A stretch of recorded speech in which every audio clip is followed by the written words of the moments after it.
স্বামী যখন পৃথিবী হইতে সূর্য ও নক্ষত্রের দূরত্ব মাপেন, স্ত্রী তখন একটা বালিশের ওয়্যারের দৈর্ঘ্যপ্রস্থ সেলাই করিবার জন্য কাপড় মাপেন। স্বামী যখন কল্পনার সাহায্যে সুদূর আকাশে গ্রহ নক্ষত্রমালা বেষ্টিত সৌরজগতে বিচরণ করেন, সূর্যমণ্ডলের ঘনফল তুলাদণ্ডে ওজন করেন এবং ধূমকেতুর গতি নির্ণয় করেন, স্ত্রী তখন রন্ধনশালায় বিচরণ করেন, চাউল ও ডাউল ওজন করেন এবং রাঁধুনির গতিকর্ম নির্ণয় করেন। বেগম রোকেয়ার এই কথাগুলোই যেন বাস্তব হয়ে ধরা দিয়েছে ঢাকার রাস্তায়।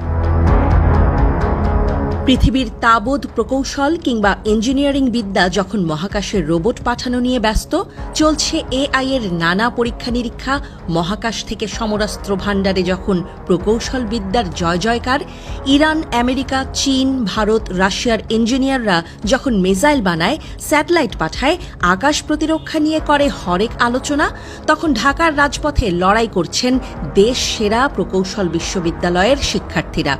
কে নামের আগে ইঞ্জিনিয়ার লিখতে পারবে আর কে পারবে না, এই নিয়ে দেশ জুড়ে চলছে ধুন্ধুমার আন্দোলন। সম্প্রতি বাংলাদেশের প্রকৌশল বিশ্ববিদ্যালয়গুলোর শিক্ষার্থীদের চলমান আন্দোলন আবারও সামনে এনেছে এক পুরনো বিতর্ক। প্রকৌশলী পদবি কারা ব্যবহার করতে পারবেন, বিএসসি নাকি ডিপ্লোমা ডিগ্রিধারীরা? একই সাথে সরকারি চাকরির ১০ম ও ৯ম গ্রেডের নিয়োগ এবং পদোন্নতি নিয়ে দুই পক্ষের পাল্টাপাল্টি দাবিতে উত্তপ্ত হয়ে উঠেছে পরিস্থিতি। এই আন্দোলনের মূল কারণগুলো বুঝতে হলে আমাদের দেশের প্রকৌশল শিক্ষার ধরন এবং চাকরির বাজারে এর প্রভাব সম্পর্কে জানতে হবে।